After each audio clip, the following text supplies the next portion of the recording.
Open the eyes of my heart, Lord. Open the eyes of my heart. I wanna see you. I wanna see you. To see you high and lifted up, shining in the light of your glory. To pour out your power and love as we sing holy, holy, holy. Holy, holy, holy. I wanna see you. மனிதனாய் இந்த பூமிக்கு வந்த தேவனாகிய இயேசு கிறிஸ்துவின் இனிய நாமத்தில் உங்களை நான் வாழ்த்துகிறேன். நாம் தொடர்ந்து லூக்கா சுவிசேஷத்தை படித்து கொண்டு வருகிறோம். லூக்கா சுவிசேஷத்துல மொத்தம் 24 அதிகாரங்கள் இருக்கு இல்லையா? அதை நம்ம 3 பெரும் பகுதிகளாக பிரித்து படித்து கொண்டு வருகிறோம். முதலாவது அது என்னென்னு பார்த்திடலாமா? லூக்கா சுவிசேஷத்தின் அமைப்பு. வருகை 1 முதல் 6 வரை, வரங்கள் 7 முதல் 18 வரை, வருத்தங்கள் 19 முதல் 24 வரை. Structure of look, appearance, activities, affliction. இதுல முதல் பகுதியான வருகையை குறித்து தான் நம்ம படிக்க போகிறோம். இதனுடைய வேத பகுதி 1 முதல் 6 வரைக்கும், அப்பியரன்ஸ் 1 to 6 சாப்டர்ஸ். இன்னைக்கு நம்ம லூக்கா 2ஆம் அதிகாரத்தை படிக்க போகிறோம். இதனுடைய தலைப்பு இயேசுவின் பிறப்பு, பர்த் ஆஃப் ஜீசஸ். இதுல 52 வசனங்கள் இருக்கிறது. இதை நம்ம சிறு சிறு தலைப்புகளை கொடுத்து ரொம்ப ஈஸியா நம்ம படிக்க போகிறோம். ரொம்ப இன்ட்ரெஸ்டிங்கா இருக்கும். ஏன்னா இது ஒரு கதை மாதிரி நல்லா புரிந்து கொள்ள முடியும். 1 முதல் 3 வரைக்கும் அகஸ்துராயனின் கட்டளை, டிக்ரி ஆஃப் சீசர் அகஸ்டஸ். 4 முதல் 7 வரைக்கும் பெத்லஹேமில் இயேசுவின் பிறப்பு, Jesus was born in Bethlehem. 8 முதல் 20 வரைக்கும் மெய்ப்பர்களுக்கு தேவதூதரின் அறிவிப்பு, ஏஞ்சலிக் அனௌன்ஸ்மெண்ட் டு ஷெப்பர்ட்ஸ். 21 முதல் 24 வரை குழந்தை இயேசு தேவாலயத்திற்கு அழைத்து செல்லப்பட்டார், baby Jesus was taken to temple. 25 முதல் 32 வரை சிமியோனுக்கு நிறைவேற்றப்பட்ட வாக்குத்தத்தம், a promise fulfilled to Simeon. 33 முதல் 35 வரை சிமியோனின் தீர்க்க தரிசன வார்த்தை, சிமியன்ஸ் ப்ராஃபசி. 36 முதல் 38 வரை அன்னாளின் சாட்சி, ஆனாஸ் டெஸ்டிமனி. 39-40 இயேசு நாசரேத்துக்கு திரும்பி செல்லுதல், ஜீசஸ் ரிட்டர்ன் டு நாசரத். 41 முதல் 52 வரை தேவாலயத்தில் இயேசு, Jesus in his fathers house. முதல் பகுதியை நம்ம படிக்க போறோம். லூக்கா 2ஆம் அதிகாரம் 1 முதல் 3 வரை. அகஸ்துராயனின் கட்டளை, டிக்ரி ஆஃப் சீசர் அகஸ்டஸ். வாசிக்கலாம். லூக்கா 2ஆம் அதிகாரம் 1 முதல் 3 வசனங்கள். அந்நாட்களில் உலகமெங்கும் குடிமதிப்பு எழுதப்பட வேண்டும் என்று அகஸ்துராயனால் கட்டளை பிறந்தது. சீரியா நாட்டிலே சிரேனேயு என்பவன் தேசாதிபதியாய் இருந்தபோது இந்த முதலாம் குடிமதிப்பு உண்டாயிற்று. அந்தபடி குடிமதிப்பு எழுதப்படும்படிக்கு எல்லாரும் தங்கள் தங்கள் ஊர்களுக்கு போனார்கள். இப்ப லூக்கா என்னதான் அவருடைய ப்ரொஃபஷன் மருத்துவராக இருந்தாலும் இந்த லூக்கா சுவிசேஷத்தை எப்படி எழுதுறாருன்னு நான் உங்களுக்கு சொல்லி கொடுத்தேன். வரலாற்று ஆசிரியர் மாதிரி எழுதுறாரு. அதனால வரலாறு எழுதுறவங்க ஏதோ அங்க ஒண்ணு இங்க ஒண்ணுன்னு சொல்லி எழுத மாட்டாங்க இல்லையா? புள்ளி விபரங்களோடு கூட இந்த காலத்துல இது நடந்தது அப்படின்ற அந்த ஹிஸ்டாரிக்கல் பேக்ரவுண்டோட தான் எழுதுவாங்க. அது மாதிரிதான் லூக்கா பாருங்களேன், இந்த இடத்துல என்ன சொல்றாரு? உலகமெங்கும் குடிமதிப்பு எழுதுவதற்கு அகஸ்துராயன் கட்டளை போடுகிறாரு. அது எந்த நாட்கள்ல அப்படின்னு சொல்லப்படுகிறது? சீரியா நாட்டிலே சிரேனேயு என்பவன் தேசாதிபதியாய் இருந்த போது இந்த முதலாம் குடிமதிப்பு உண்டாயிற்று. பாருங்க, எல்லா விவரங்களையும் அவர் இங்க சொல்லி குடிமதிப்பை எழுத வேண்டும் என்ற கட்டளையை போட்டிருக்கிறான் என்பதை சொல்றத நம்ம பார்க்கலாம். இப்ப லூக்கா எதற்காக இந்த புத்தகத்தை எழுதுறாரு அப்படின்றத நம்ம மறந்துடவே கூடாது. பவுல சிறையில போட்டுட்டாங்க. எப்படியாவது தன்னுடைய நண்பனான பவுல ரோம அரசாங்கத்திலிருந்து நிரபராதி அப்படின்னு சொல்லிட்டு விடுதலை செய்ய வைக்கணும். அதற்காக சரியாக எல்லாமே பிரசன்ட் பண்ணாதான் ரோம அரசாங்கம் பவுல விடுதலை செய்யும். என்ன பண்றாரு இப்போ? என்ன பவுல் மேல வச்ச குற்றச்சாட்டு? நசரேயருடைய மதத்தை பரப்புறாரு அப்படின்ற குற்றச்சாட்டு தானே இருந்துச்சு. அப்ப இந்த நசரேயருடைய மதத்துடைய ஃபவுண்டர் யாரு அப்படிங்கறது தான் இந்த லூக்கா சுவிசேஷத்துல எழுதுறாரு. இயேசு யாரு? அவர் எங்க பிறந்தாரு? எப்படி பிறந்தாரு? அவர் சாதாரண மனிதன் கிடையாது, அவர் தேவனுடைய குமாரன். அவர் எதற்காக பிறந்தார் அப்படின்னு சொல்லிட்டு எல்லாவற்றையும் சொல்லி இவருக்கு விரோதமாக யூதர்கள் எழும்பினாங்க. அநியாயமா குற்றமில்லாத இயேசுவ, நிரபராதியா இருந்த இயேசுவ அவங்க சிலுவையில மறைஞ்சிட்டாங்க. யூத மதம் என்பது இயேசுவின் நாட்கள்ல மிக அதிகமாக தீவிரமாக வேகமாக பரவி கொண்டிருந்த நாட்கள். இயேசுவும் ஒரு யூதன் தான். ஆனா இயேசு யூதனா இருக்க இப்படி அவங்க பழைய ஏற்பாட்டின் பிரமாணத்திற்கு விரோதமா செயல்படுறார் அப்படின்னு சொல்லிட்டு தான் அவரை கொலை செஞ்சாங்க. அதனால பவுல் பக்தி வைராக்கியத்தின் நிமித்தம் சபையை துன்பப்படுத்தினார். ஆனா இயேசுவே அவருக்கு தமஸ்கு வீதியில அவருக்கு தரிசனமாகி அவரோடு கூட பேசி அவரை தனக்கென்று சொல்லி பிரித்தெடுத்தார். அதற்கு பிற்பாடு பவுலுடைய வாழ்க்கை அப்படியே தலைகீழாக மாறிவிட்டது. எந்த சபையை துன்பப்படுத்தினாரோ அதையே அவர் பின்பற்றி அதற்காக அவர் தன்னுடைய ஜீவனையே கொடுப்பதற்காகவும் அதற்காக அவர் பல பாடுகளை படுவதற்காகவும் அவர் துணிந்து விட்டார் என்பதை தான் அவருடைய 2 புத்தகங்களிலே லூக்கா எழுதுகிறதை பார்க்கலாம். இப்ப பாருங்களேன், பொதுவாக யாராவது குடிமதிப்பு எழுதணும், சென்சஸ் எடுக்கணும் அப்படின்னு சொல்லிட்டு ஆட்சி செய்கிறவர்கள் அவர்கள் கட்டளையாக பிறப்பித்தால் என்ன பண்ணுவாங்க நீங்க சொல்லுங்களேன். இப்ப பாருங்க, நம்ம தமிழகத்தை எடுத்துக்கிட்டோம் அப்படின்னு சொன்னா தமிழகத்தின் வேறு வேறு பகுதியிலிருந்து நம்ம சென்னை பட்டணத்திற்கு அவர்கள் குடிபெயர்ந்து வந்திருக்கிறார்கள். வேலையின் நிமித்தமாகவோ இல்லாட்டா அவர்களுடைய அந்த வாழ்வாதாரத்தை பெருக்கிக் கொள்வதற்காகவோ ஏதோ ஒரு ரீசனுக்காக அவங்க என்ன பண்ணிருக்கிறாங்க, வேறு மாவட்டங்களிலிருந்து சென்னைக்கு வந்திருக்கிறாங்க. இப்ப சென்னையில பல ஆண்டுகள் அவங்க இருக்கும் பொழுது நம்முடைய இந்திய சட்டத்தின்படி அவங்க இந்த இடத்துல ஆதார் கார்டு வாங்கியிருப்பாங்க, இந்த அட்ரஸ் போட்டு ரேஷன் கார்டு வாங்கியிருப்பாங்க, வாக்காளர் பட்டியல்ல அவங்கள சேர்த்து அவங்க அந்த ஓட்டர் ஐடியும் வாங்கியிருப்பாங்க. இப்ப சென்சஸ் எடுக்கணும் அப்படின்னு சொன்னா அவரவர் எங்க தங்கி இருக்கிறாங்களோ அந்த இடத்திலேயே அந்த குடிமதிப்பு எழுதப்படும். ஆனா இங்க பாருங்களேன், இந்த அகஸ்துராயன் எப்படி கட்டளை போட்டிருக்கார் பாத்தீங்களா, அவரவருடைய சொந்த ஊர்களுக்கு போய் தான் குடிமதிப்பு எழுத வேண்டும் என்று சொல்லி ஒரு கட்டளையை போடுவித்ததை நாம் பார்க்கலாம். இப்படி பார்க்கும் பொழுது இது தேவனுடைய திட்டம் தான் என்பதை நம்மால விளங்கிக் கொள்ள முடியும். பாருங்களேன், ஏன்னா யோசேப்பும் மரியாளும் என்னதான் அவங்களுடைய சொந்த ஊர் பெத்லகேமா இருந்தாலும் அவங்க எங்க வாழ்ந்து கொண்டிருந்தார்கள் என்று சொல்லி வேதம் சொல்லுகிறது, நாசரேத்துல இருந்தாங்க. இந்த பெத்லகேம் அப்படின்னு சொல்லும் பொழுது இது தென் பகுதியான அந்த யூதேயால இருந்த ஒரு பட்டணம். ஆனா நாசரேத் என்பது கலிலேயாவில இருந்த பட்டணம். அப்ப அது வடக்கு பகுதியில இருந்துச்சு. இந்த மேப்ல பாருங்களேன், நாசரேத் வடக்கு பகுதியில இருக்குது, பெத்லகேம் தெற்கு பகுதியில இருக்குது. இப்போ குடிமதிப்பு எழுதப்பட வேண்டும் என்று சொன்ன பொழுது இவர்கள் என்ன பண்ண வேண்டியது இருக்கிறது, நாசரேத்தை விட்டு பெத்லகேமுக்கு போக வேண்டியது இருக்கிறது. இதெல்லாம் தேவனுடைய திட்டம் என்பதை நாம் விளங்கிக் கொள்ள வேண்டும். ஏனென்று சொன்னால் இப்பொழுது மரியாள் கர்ப்பவதியா இருக்கிறாங்க. இயேசு எங்க பிறக்கணும் அப்படின்னு சொன்னா தாவீதின் ஊராகிய பெத்லகேம்ல தான் பிறக்கணும். சப்போஸ் இங்கேயே பிறந்துட்டார் அப்படின்னா அவர் தாவீதின் குமாரன் என்று சொல்லி சொல்லப்பட முடியாது, தேவனுடைய திட்டம் நிறைவேற்றப்பட முடியாது. எப்படி யோவான் ஸ்நானன் இயேசுவுக்கு வழியை ஆயத்த பண்ண வந்தாரோ அதுபோல இந்த அகஸ்துராயன் ரோமனின் யோவான் ஸ்நானன் என்று சொல்லுகிற அளவிற்கு தேவனுடைய திட்டத்தை இவன் மூலமாக தேவன் நிறைவேற்றுகிறதை பார்க்கலாம். இவன் மட்டும் கட்டளை போடலனா நிச்சயமாக மரியாளும் யோசேப்பும் பெத்லகேமுக்கு போயிருக்கவே முடியாது. பாருங்களேன், தொடர்ந்து நம்ம அடுத்த பகுதியை வாசிக்கலாம். லூக்கா சுவிசேஷம் 2ஆம் அதிகாரம் 4 முதல் 7 வரைக்கும். பெத்லகேமில் இயேசுவின் பிறப்பு. Jesus was born in Bethlehem. வாசிக்கலாமா? லூக்கா 2ஆம் அதிகாரம் 4ஆம் வசனத்திலிருந்து வாசிப்போம். அப்பொழுது யோசேப்பும் தான் தாவீதின் வம்சத்தானும் குடும்பத்தானுமாய் இருந்தபடியினாலே தனக்கு மனைவியாக நியமிக்கப்பட்டு கர்ப்பவதியான மரியாளுடனே குடிமதிப்பு எழுதப்படும்படி கலிலேயா நாட்டில் உள்ள நாசரேத் ஊரிலிருந்து யூதேயா நாட்டில் உள்ள பெத்லகேம் என்னும் தாவீதின் ஊருக்கு போனான். ரொம்ப கிளியரா இங்க லூக்கா எழுதுறாரு. நாசரேத் ஊர்ல இருந்து அவர் எதற்காக பெத்லகேமுக்கு போறாரு, குடிமதிப்பு எழுத வேண்டும் என்று சொல்லி. மரியாள் யார் அப்படின்னு பார்க்கும் பொழுது யோசேப்புக்கு நியமிக்கப்பட்டிருந்தவள். அவள் இப்ப எப்படி இருக்கிறா, கர்ப்பவதியா இருக்கிறா அப்படின்ற முழு விளக்கத்தையுமே எழுதுகிறதை நாம் பார்க்கலாம். பெத்லகேம் அப்படிங்கிற அந்த ஊர் கலிலேயாவிலிருந்து 80 மைல் தூரம் என்று சொல்லி சொல்லுகிறார்கள். 2-3 நாட்கள் அவங்க நடந்து சென்றாதான் அங்க போக முடியும், இல்லாவிட்டால் அவங்க கழுதை மூலமாக போகலாம். அப்ப இது ரொம்ப தூரமாக இருக்கிறனால அவங்க ரொம்ப சீக்கிரமாவே இதற்கு பிரயாணப்பட்டு போகிறத நம்ம பார்க்கலாம். இப்ப யோசேப்பு மட்டும் வந்திருக்கலாம், கர்ப்பிணி பெண்ணான இந்த அம்மாவை எதுக்காக இப்படி இழுத்து இப்படி அலக்கழிக்கணும் அப்படின்னு சொல்லிட்டு நீங்க யோசிக்கலாம். ஆனா இங்க நம்ம ஒரு விஷயத்தை நம்ம யோசிக்கணும். இப்ப மரியாள் கர்ப்பவதியானது அந்த ஊருக்கு தெரிய வந்திருக்கும். முதல் 3 மாதம் வரைக்கும் மரியாள் என்ன பண்ணிட்டாங்க, எலிசபெத் கிட்ட போயிட்டாங்க. அதனால யாருக்குமே தெரியல. ஆனா அதுக்கு பிற்பாடு ஆட்டோமேட்டிக்கா வயிறு பெருசாகும், யாருக்குமே மறைக்கவே முடியாது. நம்ம மத்தேயுல வாசிக்கும் பொழுது இவன் யோசேப்பு கூட இவள் கர்ப்பவதியானதை கண்டு அவளை ரகசியமாய் தள்ளிவிட வேண்டும் என்று சொல்லி சிந்தனை பண்ணி கொண்டிருந்ததாக போடப்பட்டிருக்கிறது. அப்பதான் காபிரியல் தூதன் வந்து இல்ல நீ உன் மனைவியாகிய மரியாளை சேர்த்துக்கொள்,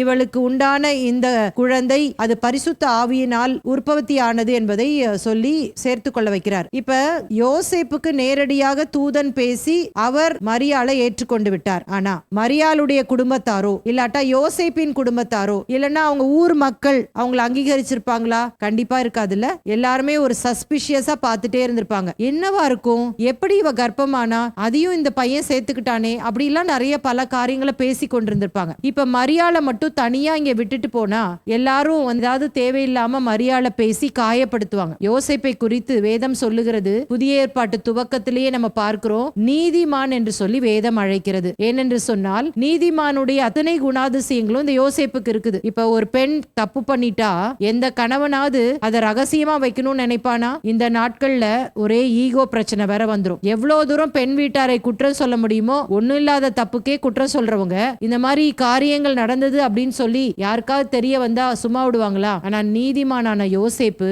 ரகசியமாய் தள்ளிவிட சிந்தனை செய்து கொண்டிருந்தானா. அப்பனா அவன் என்ன யோசித்தானா, மரியாள் நல்ல பொண்ணுதான், ஆனா அவளுக்கு என்ன ஆச்சுன்னு தெரியலையே, ஆனா நான் கல்யாணம் பண்ணிக்க விரும்பல, பாவம் ஏன் அவ வாழ்க்கையை நம்ம கெடுக்கணும், ரகசியமா அவளுக்கு தள்ளுதர் சீட்டை கொடுத்துடலாம் அப்படின்றத அவனுடைய பிளானா இருந்துச்சு. ஆனா என்னைக்கு யோசேப்பு கிட்ட காபிரியல் தூதன் பேசினாரோ அவனுக்கும் ஆழமாக ஒரு விசுவாசம் வந்து விட்டது. இது மரியாளுடைய தவறு அல்ல, இது தேவகுமாரன் இவள் மூலமாக இந்த பூமிக்கு வரப்போகிறார் என்பதை அறிந்து கொண்டார். அப்ப அவன் யோசித்திருப்பான், நம்ம தான் மரியாளுக்கு சப்போர்ட், வேற யாருமே கிடையாது, நானும் அவளை விட்டுட்டேன் அப்படின்னு சொன்னா அவளுக்கு யார் இருக்கா, அதனால நான் எங்கெல்லாம் போறனோ அங்கெல்லாம் கூடயே நான் கூட்டிட்டு போயிருவேன் அப்படின்னு சொல்லிட்டு தான் மரியாளை தனியா விடக்கூடாது என்பதற்காக அவன் கூட்டிட்டு போயிட்டான். நல்லா இதை கவனமா படிக்கணும் நம்ம. ஏன்னா இந்த இயேசு படம், கருணாமூர்த்தி இதெல்லாம் படிக்கும் பொழுது எப்படி பார்ப்போம் அப்படின்னா, கழுத மேல மரியாளை உட்கார வச்சு யோசேப்பு கூட்டிட்டு வருவாரு. கூட்டிட்டு வர அந்த ராத்திரியிலேயே மரியாளுக்கு கர்ப்ப வேதனை வந்துரும். அப்ப உடனே சத்திரத்துல இடம் தேடுவாங்க. இடம் இல்லாததுனால அந்த மாட்டு தொழுவத்துல இயேசு பிறந்த மாதிரி நம்ம படங்கள்ல பார்த்திருக்கிறோம்ல, அதனால நம்ம பைபிளை படிக்காமலே இப்படித்தான் நடந்திருக்கும் நம்ம நினைச்சுக்கிறோம். ஆனா நீங்க அடுத்த வசனத்தை வாசிங்க பாருங்களேன். லூக்கா சுவிசேஷம்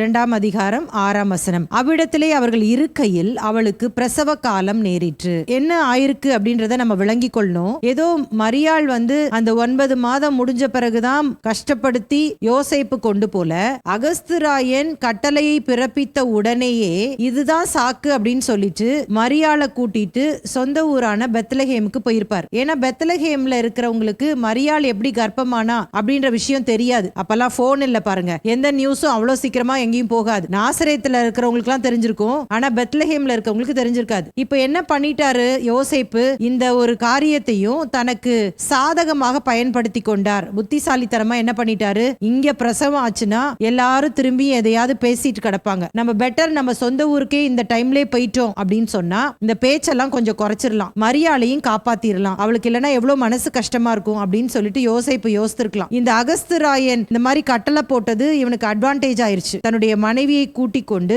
சீக்கிரமாவே பெத்லஹேமுக்கு போயிட்டார். அங்க இருக்கும் போதுதான் அவங்களுக்கு அந்த பிரசவ வேதனை வந்தது, பிரசவ காலம் நேரிட்டது அப்படின்றத லூக்கா விவரமா எழுதுறத பார்க்கலாம். பெத்லஹேம் அப்படின்னு சொல்லும் பொழுது இந்த பெத்லஹேமை குறித்து ஏற்கனவே நம்முடைய பாடத்துல நம்ம படிச்சிருக்கிறோம், இருந்தாலும் உங்களுக்கு நான் இதை நினைவுபடுத்தி விடுகிறேன். பெத்லஹேம் அப்படின்றது அதனுடைய ஒரிஜினல் நேம் கிடையாது. இதற்கு வேதாகமம் சொல்லுகிற பெயர் என்ன, இல்லைன்னா அதோட ஒரிஜினல் நேம் என்ன அப்படின்னா எப்ராத்தா. இதை எங்க வாசிக்கிறோம் நம்ம, மீகா தீர்க்கதரிசன புத்தகம் 5ஆம் அதிகாரம் 2ஆம் வசனம். எப்ராத்தா எனப்பட்ட பெத்லஹேமே, இங்க கிளியரா போட்டிருக்கு, எப்ராத்தா எனப்பட்ட பெத்லஹேமே. பெத்லஹேம் என்பது எப்ராத்தான்ற ஊருக்கு கொடுக்கப்பட்ட காரண பெயர். பெத்லஹேம்னா என்ன, இதையும் நான் சொல்லி கொடுத்திருக்கிறேன். பெத் அப்படின்னா எபிரேய மொழியில வீடு அப்படின்னு சொல்லிட்டு அர்த்தம், சரிங்களா, ஹவுஸ்.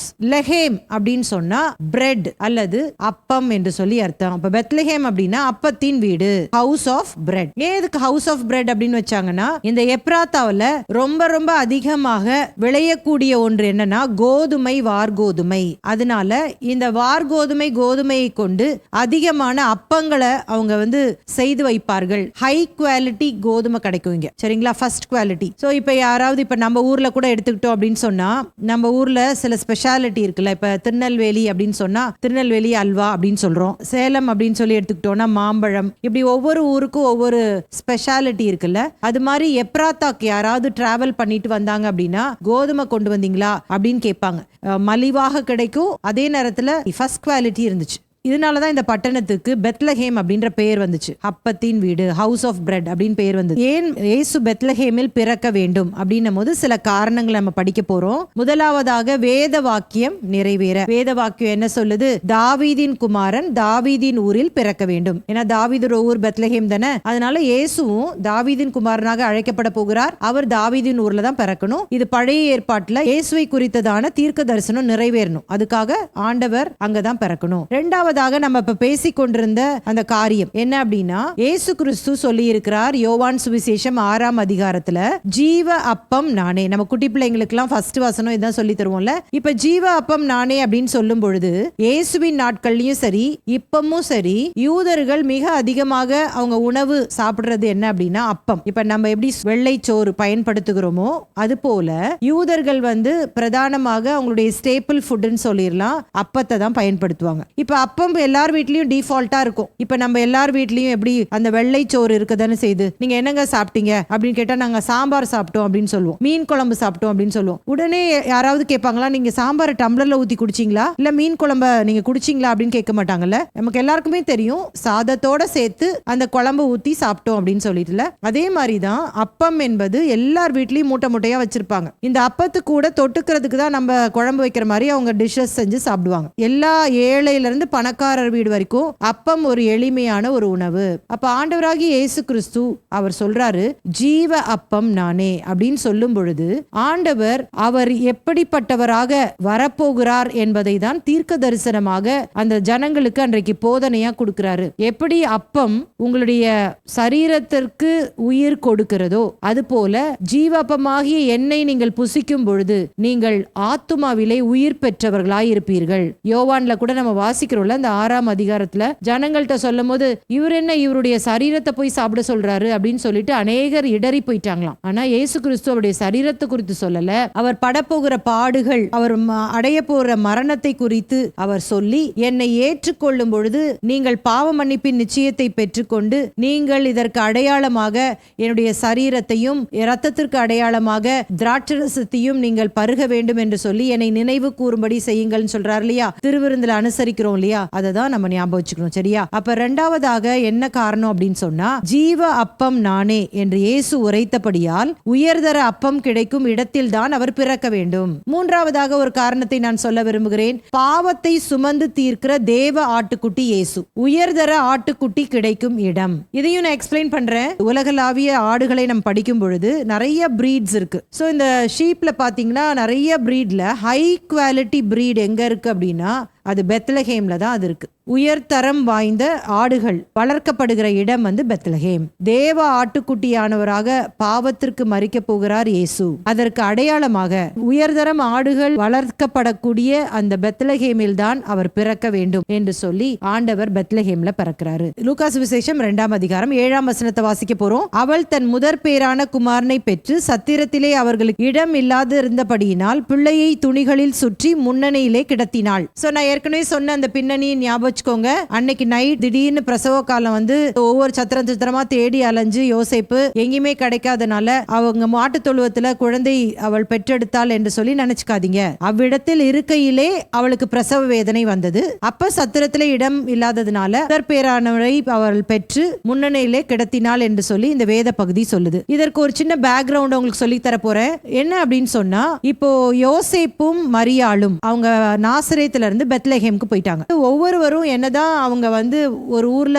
வளர்ந்தாலும் அவங்க சொந்த ஊர்ல குடும்ப வீடு அப்படின்னு சொல்லி இருக்கும். இப்ப கூட நிறைய பேர் நீங்க சென்னைக்கு வேலை செய்யறது நிமித்தம் குடிபெயர்ந்து வந்திருக்கலாம். ஆனா நீங்க உங்க சொந்த ஊர்ல சொந்த வீடு வச்சிருப்பீங்க. அப்ப லீவ் நாள்ல பண்டிகை நாட்கள்ல நீங்க என்ன பண்ணுவீங்க, ஃபங்க்ஷன் டைம்ல எல்லாம் உங்களுடைய சொந்த ஊருக்கு போயிட்டு அந்த உங்க குடும்ப வீட்டுல தங்கி இருப்பது வழக்கம் தானே. அது மாதிரி ஞாபகம் வச்சுக்கோங்களேன். இப்போ நாசரேத்துல இருந்து பெத்லஹேம்க்கு யோசேப்பு போகும் பொழுது அங்க அவருடைய குடும்ப வீட்டுல போய் தங்கிடுறாங்க. எவ்வளவு நாள் நமக்கு இங்க குறிப்பிடப்படல, ஆனா எவ்வளவு நாள் ஆச்சு நமக்கு தெரியாது. ஆனா அங்க இருக்கிறாங்க. ஏன்னா அவ்விடத்தில் இருக்கையில தானே பிரசவ காலம் வந்துச்சு. இப்போ நான் இந்த சொல்லுகிற இந்த காரியத்தை நீங்க நினைவுல வச்சுக்கணும். யூசுவலா ஒரு பெண் பிரசவ காலத்தின் போது மற்ற நபர்கள் அவங்க குடும்பத்துல இருந்தாங்க அப்படின்னு சொன்னா அந்த எல்லாரும் இருக்கிற இடத்துல அவளுக்கு பிரசவம் பார்க்க மாட்டாங்க. ஏன் அப்படின்னு சொன்னா, பிரசவம் அப்படின்னு சொல்லும் பொழுது அவள் தீட்டு உள்ளவளாக மாறி விடுகிறாள். பழைய ஏற்பாட்டை நீங்க வாஸ்து பாத்தீங்க அப்படின்னு சொன்னா ஆண்டவர் இதற்கு மோசையின் நியாயப்பிரமாணத்திலேயே நாட்கள்லயே தீட்டு கழிக்கிறதுக்கு என்னெல்லாம் சொல்லியிருக்கிறாரு நமக்கு தெரியும். அதனால இவ்வளவு குறிப்பிட்ட நாட்கள், அந்த சுத்திகரிப்பின் நாட்கள் நிறைவேற வரைக்கும்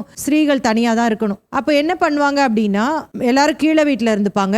யார் கர்ப்பமா இருக்கிறாங்களோ அவங்க மேல வீட்டுக்கு போயிட்டு அங்க அவங்களுக்கு பிரசவ காலம் நேரிடும். அவங்க சுத்திகரிப்பின் நாட்கள்லாம் நிறைவேறின உடனேதான் எல்லாருக்கூடயும் மறுபடியும் அவங்க வருவாங்க. இப்ப இந்த இடத்துல சத்திரம் அப்படின்னு டிரான்ஸ்லேட் பண்ணிட்டாங்க தமிழ்ல. ஆனா இது கிரேக்க மொழியில நீங்க பாத்தீங்க அப்படின்னா இதற்கு மேல் வீட்டறை என்று சொல்லி வருகிறது. இது ஆக்சுவலா எப்படி டிரான்ஸ்லேட் பண்ணிருக்கணும்னா மேல் வீட்டறைன்னு தான் டிரான்ஸ்லேட் பண்ணிருக்கணும். ஆனா அவங்க சத்திரம் அப்படின்ற வேர்டு போட்டனால நம்ம என்ன யோசிக்கிறோம் அப்படின்னா ஹோட்டல் மாதிரி இருக்கும் போல.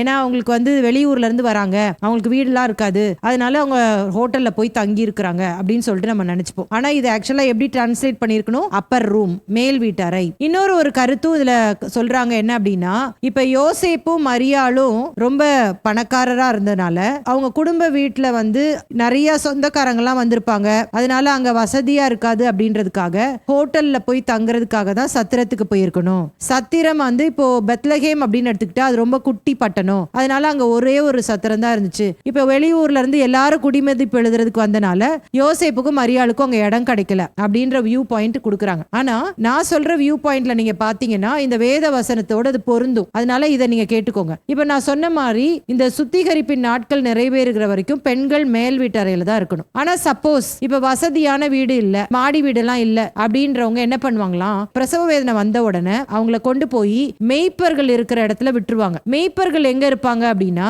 ஊருக்கு வெளியே தான் அவங்க மந்தையை மேய்த்து கொண்டிருந்தார்கள். ஏன் அப்படின்னா மந்தை மேய்க்கிறவர்கள் அவங்க கிளீனா இருக்க மாட்டாங்க. அதனால அவங்க அசுத்தமா இருக்கிறனால அவங்க எப்பவுமே ஊருக்கு ஒதுக்குப்புறத்துல தான் இருப்பாங்க. அதனால அங்க கொண்டு போய் இந்த பிரசவ வேதனையில இருக்கிற ஸ்திரீகளை விட்டுருவாங்க. அங்கதான் அவங்களுக்கு பிரசவம் நேரிடுமா. அந்த இடத்துல குழந்தை பிறந்த உடனே அந்த தீட்டு நாட்கள் முடிந்த பிற்பாடு மறுபடியும் அவங்க ஊருக்கே அவங்க வந்துருவாங்களாம். அதே மாதிரிதான் யோசேப்பு ஒருவேளை அவங்க வீட்டுல நிறைய கூட்டம் இருந்திருக்கும் இல்லையா, வெளி ஊர்கள்ல இருந்து குடிமதிப்பு எழுதுவதற்காக இவங்கள மாதிரியே அவங்க சொந்தக்காரங்க எல்லாம் வந்திருப்பாங்க. அப்ப போய் அவங்கள போய் டிஸ்டர்ப் பண்ண முடியாதுல்ல. என் ஒய்ஃப் வந்து பிரெக்னெண்டா இருக்கிறா, அவளுக்கு பிரசவ வேதனை வந்துருச்சு, அதனால நீங்களா கொஞ்சம் வெளியே போங்கன்னு சொல்ல முடியாது இல்லையா. அதனால யோசேப்பு என்ன பண்ணிருக்கணும் அப்படின்னா இந்த மந்தை மேய்க்கிறவர்கள் இடத்துல கொண்டு போய் அவளை ஒப்பு கொடுத்திருக்க வேண்டும். அப்ப அந்த இடத்துல அவளுக்கு பிரசவம் நேரிட்டு இருக்கும். அதனாலதான் அவள் பிள்ளையை துணிகளில் சுற்றி முன்னணியில் கிடத்தினாள் என்று சொல்லி இந்த இடத்துல போடப்பட்டிருக்கிறது என்பதை நாம் விளங்கிக் கொள்ள வேண்டும். அடுத்த பகுதியை தியானிக்கும் பொழுது இன்னும் தெளிவாக இதை குறித்து நாம் விளங்கிக் கொள்ள முடியும். பாருங்களேன், லூக்கா 2 அதிகாரம் 8 முதல் 20 வரை மேய்ப்பர்களுக்கு தேவதூதரின் அறிவிப்பு, ஏஞ்சலிக் அனௌன்ஸ்மென்ட் டு ஷெப்பர்ட்ஸ். வாசிக்கலாம். லூக்கா சுவிசேஷம் 2 அதிகாரம் 8-9 வசனங்கள். அப்பொழுது அந்த நாட்டிலே மேய்ப்பர்கள் வயல்வெளியில் தங்கினார்கள், ராத்திரியிலே தங்கள் மந்தையை காத்து கொண்டிருந்தார்கள். அவ்வேளையில் கர்த்தருடைய தூதன் அவர்களிடத்தில் வந்து நின்றான். கர்த்தருடைய மகிமை அவர்களை சுற்றிலும் பிரகாசித்தது, அவர்கள் மிகவும் பயந்தார்கள். இப்ப என்ன நடக்குது, இயேசு கிறிஸ்து பிறக்க போகிறார் அப்படின்ற அந்த நற்செய்தியை சொல்வதற்காக தேவதூதர்கள் இரவிலே தங்கள் மந்தையை காத்து கொண்டிருக்கிற மேய்ப்பர்கள் இடத்துல போய் அந்த நற்செய்தியை அறிவிக்க போறாங்க. தேவதூதனை பார்த்த உடனே மேய்ப்பர்களுக்கு எல்லாம் பயங்கரமா பயம் வந்துருது. நான் சொன்ன ஏற்கனவே நம்முடைய பாடத்துல தேவதூதர்கள் எங்க போய் எந்த காரியத்தை சொன்னாலும் மனிதர்களுக்கு பயம் வந்துரும் அப்படின்னு நான் சொன்னேன். அதே மாதிரிதான் இங்க மந்தை மேய்க்கிறவர்கள்ட்ட போன உடனே அவங்க எல்லாருமே பயப்படுறாங்க. தொடர்ந்து வாசிக்கலாம். லூக்கா 2 அதிகாரம் 10-12 வரைக்கும் வாசிப்போம். தேவதூதன் அவர்களை நோக்கி பயப்படாதிருங்கள். பாத்தீங்களா,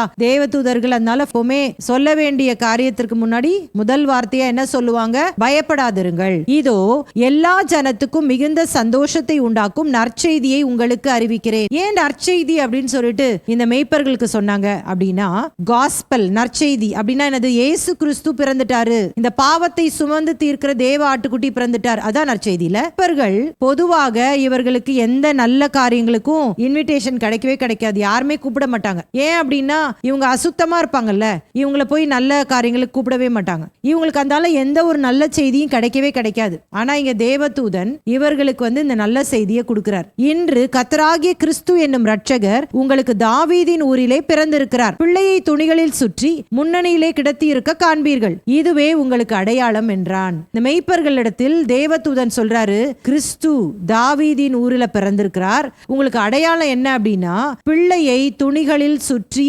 முன்னணியில் கிடத்தி இருக்க காண்பீர்கள். இப்ப நமக்கு ஒரு கேள்வி வரலாம், இயேசு பிறந்திருக்கிறார் என்பது ஏன் முதலாவது மேய்ப்பர்களுக்கு அறிவிக்கப்பட்டது? அறிவிக்கப்பட்டது.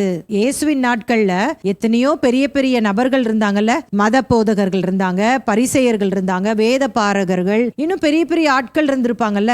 அவங்களெல்லாம் விட்டுட்டு யாருமே கண்டு கொள்ளாத இந்த அசுத்தமான எளிமையான இந்த மெய்ப்பர்கள்ட்ட ஏன் போய் முதல்ல தேவதூதர்கள் சொல்லணும்? இப்ப நான் அசுத்தமானவர்கள் அப்படின்னு சொல்லும் பொழுது ஏன் அப்படி ஆனாங்க அப்படின்றதையும் உங்களுக்கு நான் சொல்லிட்டேன். ஏன்னா ஆடு மேய்ச்சிட்டு அவங்க குளிக்காம கொள்ளாம அப்படியே எங்கேயாவது சுத்திட்டு இருப்பாங்க. ஆடு திடீர்னு ஒண்ணு குட்டி போடும், அதை கேர் பண்ணணும். அதனால அவங்க எப்பவுமே அவங்க தீட்டுள்ளவங்களா தான் இருப்பாங்க. ஆனால் நம்முடைய முற்பிதாக்கள் என்று சொல்லி எடுத்துக்கொள்ளும் பொழுது ஆபிரகாம் பாருங்க, ஈசாக்கு, யாக்கோபு, இவங்க எல்லாமே ஆடு மேய்த்தாங்கல்ல. மோசே, இவங்க எல்லாருமே ஆடு மேய்த்தவர்கள் தான். ஆனா இயேசுவின் நாட்கள்ல ஆடு மேய்ப்பவர்கள் தீட்டுள்ளவர்களாக, அசுத்தம் உள்ளவர்களாக, எளிமையானவர்களாக கருதப்பட்டார்கள். இவங்களால ஒரே ஒரு பெனிஃபிட் தான் தேவாலயத்துக்கு. என்ன அப்படின்னு சொன்னா, இவங்க கிட்ட இருந்தா பலிக்கான ஆடை வாங்குவாங்க. சோ இப்படி ஆடு எப்ப பார்த்தாலும் குட்டி போட்டுட்டு தானே இருக்கும். அப்படி குட்டி போடும் பொழுது இந்த ஆடு பழுதற்றதாக இருக்கணும். அந்த பழுதற்ற ஆட்டை தான் தேவாலயத்திற்கு பலி செலுத்துவதற்காக ஆசாரியர்கள் வாங்கி கொண்டு போவார்கள். அப்ப அது பழுதற்றதாக இருக்கிறது என்பதை யார் சோதித்து பார்க்கணும், செக் பண்ணணும்? இந்த மெய்ப்பர்கள் தான். அவங்க கலாச்சாரத்துல ஒன்றை நான் அறிந்து கொண்டேன். என்ன அப்படின்னு சொன்னா, ஒரு ஆடு குட்டி போட்ட உடனே வேக வேகமா அதோடைய கால்கள்ல துணிகளால சுற்றி விடுவாங்களாம். ஏன்னா நீங்க ஆடு குட்டி போட்டதை பார்த்திருக்கீங்களா? மாடு கன்று போட்டதை பார்த்திருக்கீங்களா? அப்படியே துள்ளி துள்ளி ஓடும், அப்படியே வழுக்கி விழும், அப்படியே துள்ளி துள்ளி போகும். அப்ப ஆடும் அந்த மாதிரி தான் குட்டி போட்டவன துள்ளி துள்ளி போகும். துள்ளி துள்ளி போகும் பொழுது அது கீழே உளுந்து அதுக்கு கால்ல ஏதாவது டேமேஜ் ஆயிடக்கூடாது அப்படின்றதுக்காக குட்டி வெளியே வந்த உடனேயுமே எல்லா கால்களிலும் துணிகளை சுற்றி விடுவார்களாம். அப்புறம் சுற்றி விட்டு ஒவ்வொரு உறுப்புகளாக செக் பண்ணுவாங்க. கண்ணு நல்லா இருக்கா, காது நல்லா இருக்கா, எல்லாமே நல்லா இருந்த உடனே அந்த மெய்ப்பர்கள் எல்லாரும் சேர்ந்து தேவனை துதித்து பாடுவார்களாம். அப்ப பாட்டு சத்தம் ஊருக்குள்ள கேக்குமா. அப்ப தேவாலயத்துல இருக்கிறவர்களும் அந்த ஊர் ஜனங்களும் அறிந்து கொள்ளுவார்கள், அங்க ஒரு ஆடு குட்டி போட்டிருக்குது, அந்த குட்டி பழுதற்ற ஆடு, அது எங்களுக்காக பலியாக போகிறது அப்படின்றத புரிஞ்சுக்குவாங்களாம். அந்த பின்னணியில இப்ப இந்த வசனங்களை திரும்ப நான் வாசித்து காட்டுறேன் பாருங்களேன். பிள்ளையை துணிகளில் சுற்றி முன்னணியிலே கிடத்தி இருக்க காண்பீர்கள். இப்ப என்ன சொல்றாரு? பிள்ளை. இப்ப இந்த பிள்ளை தான் ஆட்டுக்குட்டியா பலியா மாறப்போதுல. இந்த பிள்ளை எப்படி இருக்கும்? துணிகள்ல சுற்றி இருக்கும். துணிகள்ல சுற்றி வைக்கப்பட்டிருக்கிற ஆடை எங்க கொண்டு போறாங்க? பலியா கொண்டு போறாங்க. இந்த ஆடு பழுதற்ற ஆடு. அதற்கு தான் ஆண்டவர் முதலாவதாக மெய்ப்பர்களுக்கு போய் சொல்றாரு பாருங்களேன். பாவத்தை சுமந்து தீர்க்கிற தேவ ஆட்டுக்குட்டி இயேசு பழுதற்றவர் என்பதை சோதிப்பதற்காக மெய்ப்பர்களுக்கு அறிவிக்கப்படுகிறது. நல்லா புரிஞ்சுக்கணும் நம்ம, சரியா? அப்ப இப்ப யார் இயேசு பழுதற்றவர் அப்படின்றத சொல்லணும் அடையாள ரீதியா? மெய்ப்பர்கள். அதனாலதான் மெய்ப்பர்களுக்கு இந்த நல்ல செய்தியை தேவதூதர்கள் போய் அறிவிக்கிறத பார்க்கலாம். தேவதூதர்கள் அறிவித்த உடனே என்ன நடக்குது அப்படின்னு பாருங்களேன். இவங்க எல்லாம் ஷாக்ல அப்படியே பார்த்துட்டே இருக்கிறாங்க. யூசுவலா ஒரு பழுதற்ற ஆடு வந்த உடனே இவங்க எல்லாரும் சேர்ந்து பாட்டு பாடுவாங்க. ஆனா இவங்க அப்படியே பிரமிச்சு பார்த்துட்டு இருக்காங்க, என்னடா நடக்குது அப்படின்னு சொல்லிட்டு. அப்ப என்ன நடக்குது பாருங்க. லூக்கா 2ஆம் அதிகாரம் 13-14. அந்த க்ஷணமே பரமசேனையின் திரள் அந்த தூதருடனே தோன்றி உன்னதத்தில் இருக்கிற தேவனுக்கு மகிமையும் பூமியிலே சமாதானமும் மனுஷர் மேல் பிரியமும் உண்டாவதாக என்று சொல்லி தேவனை துதித்தார்கள். மெய்ப்பர்கள் செய்ய வேண்டிய வேலைய அங்க ஒரு கொயர் ஸ்டார்ட் ஆயிடுச்சு. பரமசேனை ஏஞ்சல்ஸ் கூட்டம் பாட்டு பாட தொடங்கிருச்சு. என்ன பாட்டு? உன்னதத்தில் இருக்கிற தேவனுக்கு மகிமை, பூமியிலே சமாதானம், மனுஷர் மேல் பிரியமும் உண்டாவதாக என்று சொல்லி தேவனை துதித்தார்கள். இந்த சத்தத்தை அந்த சுற்றி இருக்கிறவர்கள் கேட்ட உடனே அவங்களுக்கு என்ன தோன்றி இருக்கும்? ஒரு பழுதற்ற ஒரு ஆடு பலிக்காக ஆயத்தமாயிருச்சு. ஆனா இது இயேசுதான் அப்படின்னு அன்னைக்கு அவங்களுக்கு தெரியாம இருந்துச்சு. தொடர்ந்து வாசிக்கலாம். லூக்கா 2ஆம் அதிகாரம் 15-16. தேவதூதர்கள் அவர்களை விட்டு பரலோகத்துக்கு போன பின்பு மெய்ப்பர்கள் ஒருவரை ஒருவர் நோக்கி, நாம் பெத்லகேம் ஊருக்கு போய் நடந்ததாக கர்த்தரால் நமக்கு அறிவிக்கப்பட்ட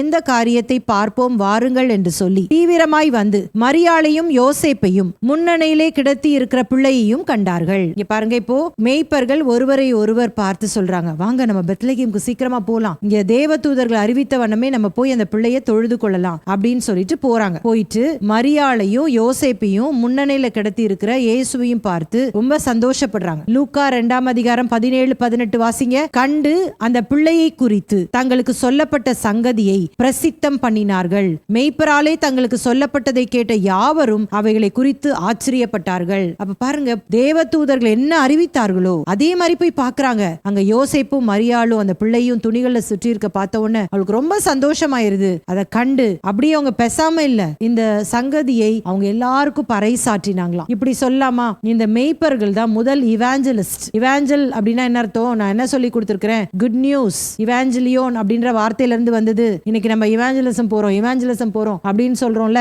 என்ன சொல்ல போறோம்? இயேசு உங்களுக்காக பாவத்தை மீட்பதற்காக இந்த உலகத்தின் ரட்சகராக வந்திருக்கிறார் என்பதை அறிவிக்க போறோம். அப்ப இந்த சங்கதிகளை இந்த மேய்ப்பர்கள் தான் முதலாவது பிரசித்தம் பண்ணினார்கள். அப்ப பாருங்க, முதல் இவாஞ்சலிஸ்ட் யாரு? இந்த மேய்ப்பர்கள் தான். அப்ப மேய்ப்பராலே தங்களுக்கு சொல்லப்பட்டதை கேட்ட யாவரும் அவைகளை குறித்து ஆச்சரியப்பட்டார்கள். ஒருவேளை அவங்க யோசிச்சிருப்பாங்க, இந்த மேய்ப்பர்களுக்கு நன்றா புரிஞ்சிருக்கும், இனிமேல் அப்பாடா நாங்க ஆடு குட்டி போட்டா நாங்களே வியாபாரம் பண்ணிக்கலாம், பலிக்காக இந்த ஆடெல்லாம் கொடுக்க தேவையில்லை, நாங்களே வியாபாரம் பண்ணி நல்லா சம்பாதிச்சுக்கலாம் அப்படின்னு நினைச்சிருப்பாங்கல்ல. ஒரே தரம் பலியாக போகிறவர் வந்து விட்டார் என்பதை கூட அவங்க அந்த நாள்ல யோசித்தாங்களான்னு தெரியல. ஆனால் ஆண்டவருடைய திட்டம் என்னவா இருந்துச்சு? இவர் பழுதற்றவர், தேவ ஆட்டுக்குட்டியானவராக இவர் இந்த உலகத்தின் பாவத்திற்காக மரிக்க போகிறார் என்பது தேவனுடைய திட்டமாக இருந்தது. தொடர்ந்து வாசிப்போம். லூக்கா 2 அதிகாரம் 19-20. மரியாளோ அந்த சங்கதிகளை எல்லாம் தன் இருதயத்திலே வைத்து சிந்தனை பண்ணினாள். மரியாள் பாருங்களேன், அவங்களுடைய குவாலிட்டிய லூக்கா ரொம்ப அழகா விவரிக்கிறார். அவங்க இதை பத்தி ரொம்ப பெருமைப்படல, இல்லாட்டா அவங்க போய் வேற ஏதாவது காரியங்களை செய்யல, எல்லாத்தையும் அவங்க இருதயத்துல வச்சு சிந்தனை பண்ணி கொண்டிருந்தார்கள். அதனாலதான் எனக்கு மரியாளை ரொம்ப பிடிக்கும். எவ்வளவு ஒரு தாழ்மையான ஒரு ஸ்திரீ பாருங்களேன். காபிரியல் தூதன் வந்து வாழ்த்துதல் சொன்ன போதே அதை யார்கிட்டயுமே சொல்லாம சிந்தித்து கொண்டிருந்தாள். இங்க பாருங்க, மேய்ப்பர்கள் வந்து இந்த காரியங்கள்லாம் செய்யும் பொழுது ஆச்சரியமா இருந்திருக்கும்ல மரியாளுக்கு, யோசேப்புக்கு. எங்கேயோ நம்ம மூலையில யாருக்கும் தெரிய வேணான்னு இந்த குழந்தையை பெற்றெடுத்தோம், ஆனா மேய்ப்பர்களுக்கு தேவதூதர் சொல்லி அனுப்பி இருக்கிறார் என்று சொன்னால் அவங்க இன்னொரு முறை கூட உறுதி செய்திருப்பாங்க, இது தேவனுடைய குழந்தை அப்படின்றத செய்திருந்து தேவனை மகிமைப்படுத்தி இருப்பாருங்கல்ல. மரியாள் அம்மா என்ன பண்றாங்க பாருங்க, அந்த சங்கதிகளை எல்லாம் இருதயத்துல வைத்து சிந்தனை பண்ணினார்கள்.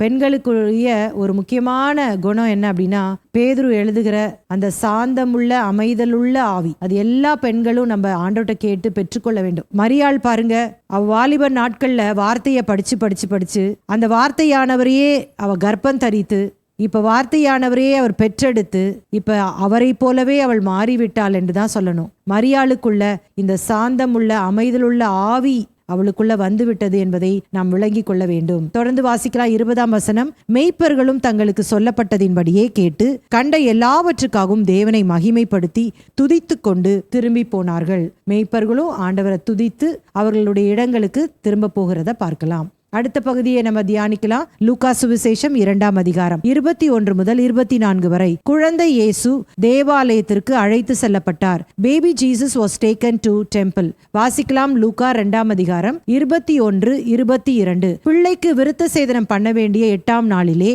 அது கர்ப்பத்திலே உற்பவிக்கிறதற்கு முன்னே தேவதூதனால் சொல்லப்பட்டபடியே அதற்கு இயேசு என்று பெயரிட்டார்கள். என்ன பெயர் இடுறாங்க? இயேசு.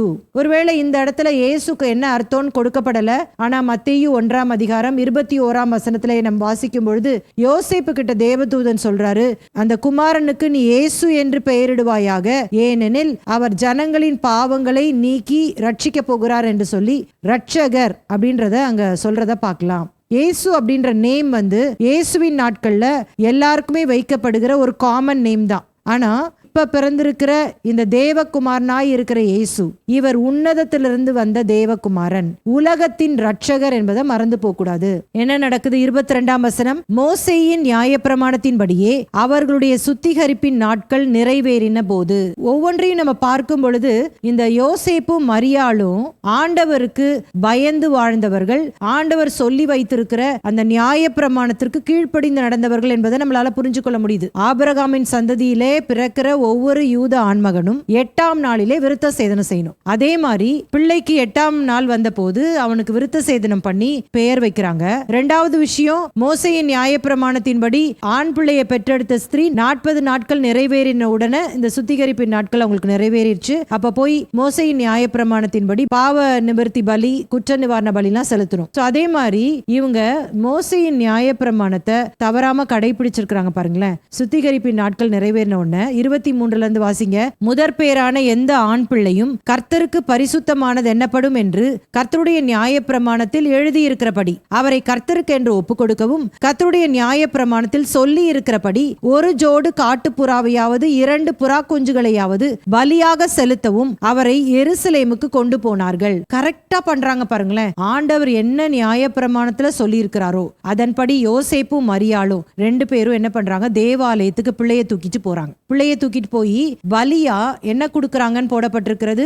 ஒரு ஜோடு காட்டு புறாவையாவது 2 புறா குஞ்சுகளையாவது. இது என்னது அப்படின்னு சொன்னா, யாராவது குற்ற நிவாரண பலிக்காக, பாவ நிவாரண பலிக்காக தேவாலயத்துக்கு போனா அவங்கவுங்க வசதிக்கு ஏற்ற மாதிரி ஒரு ஆடையோ இல்லாவிட்டால் எளிமையானவங்க அப்படின்னு சொன்னா அவங்க புறாவையாத கொண்டு போகணும் அப்படின்னு சொல்லிட்டு நியாயப்பிரமாணம் சொல்லுது. இப்போ இந்த இடத்துல இயேசுவுக்கு குற்ற நிவாரண பலியாக, பாவ நிவாரண பலியாக மரியாளி யோசேப்பு என்ன கொண்டு போறாங்க? ஒரு ஜோடு காட்டுப்புறா அல்லது 2 புறா கொஞ்சம் கொண்டு போறாங்க. அப்படின்னும் போது இயேசு கிறிஸ்து தான் எளிமையானவர் என்பதை அடையாளப்படுத்துகிற ரீதியாக இந்த இடத்துல அவங்க பெற்றோர் இதை கொண்டு போறாங்க என்பதை நினைவுல வைத்துக் கொள்ளணும். சிலர் என்ன சொல்லுவாங்க அப்படின்னா, யோசேப்பு மரியாளும் ரொம்ப ஏழை, அதனால அவர்களுக்கு ஆடெல்லாம் கொண்டு போறதுக்கு வசதி இல்ல, அதனால புறா எடுத்துட்டு போறாங்க, அது ஏழை மக்கள் கொடுக்கிற பலி அப்படின்னு சொல்லுவாங்க. ஆனா இதையும் நம்ம 2 ஆங்கிள் யோசிக்கணும் பாருங்களேன். யோசேப்பு அப்படின்னு சொல்லும் பொழுது என்னதான் தச்சன் என்று போடப்பட்டிருந்தாலும் அந்த ஒரிஜினல் லாங்குவேஜ்ல தச்சன் என்பது ஒரு கட்டடத்தை நிர்மாணிக்கக்கூடிய ஆர்கிடெக்ட் என்று சொல்லி போடப்பட்டிருக்கிறபடியால், ஒருவேளை அவங்க இப்ப வெளியூருக்கு வராங்க இல்லையா, வெளியூருக்கு வரும்போது எவ்வளவு பணம் தான் கொண்டு வர முடியும்? ஏதோ அவசரத்துக்கு என்ன தேவையோ அது மட்டும் தான் எடுத்துட்டு வர முடியும். அப்ப வந்த இடத்துல அவங்களுக்கு பிரசவ காலம் ஏற்பட்டதுனால எவ்வளவு லிமிட்டடா செலவு பண்ண முடியுமோ அவ்வளவு லிமிட்டடா தானே செலவு பண்ண முடியும். அதனால ஒருவேளை அவங்க அந்த புறாவை எடுத்துட்டு போயிருக்கலாம் அப்படின்னு சொல்லிட்டு சிலர் கருதுகிறார்கள். எது என்னவாயினும் இயேசு எப்பொழுதுமே பாவிகளோடு ஐடென்டிஃபை பண்ணிக்குவாரு,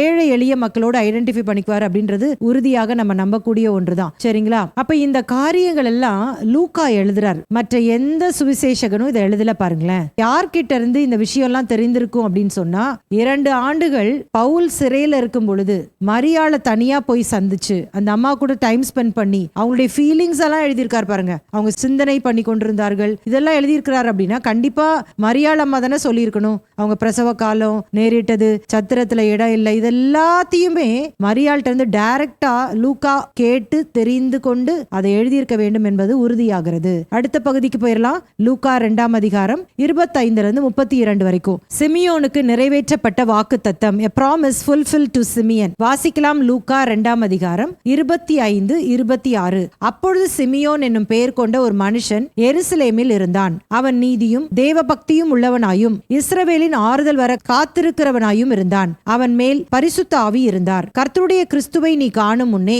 மரணமடைய மாட்டாய் என்று பரிசுத்த ஆவியினாலே அவனுக்கு அறிவிக்கப்பட்டும் இருந்தது.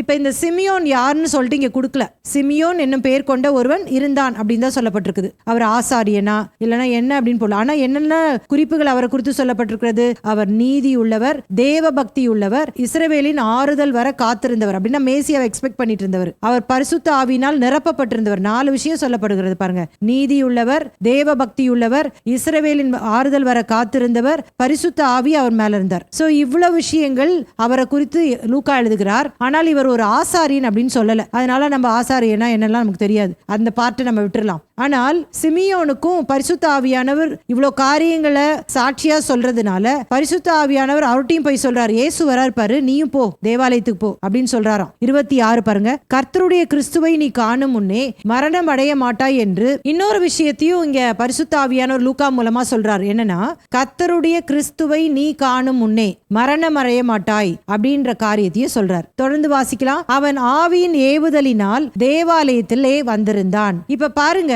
பரிசுத்த ஆவியானவர் அவனுக்குள்ள இருந்தனால வீட்டுல உட்கார்ந்துட்டு இருந்திருப்பாரு சிமியோன். சீக்கிரம் எழும்பு, தேவாலயத்துக்கு போ, அங்க கிறிஸ்து வராரு, அவரை நீ பாப்ப அப்படின்னு சொல்லிட்டு இங்க அவரை அனுப்பி விட்டாச்சு.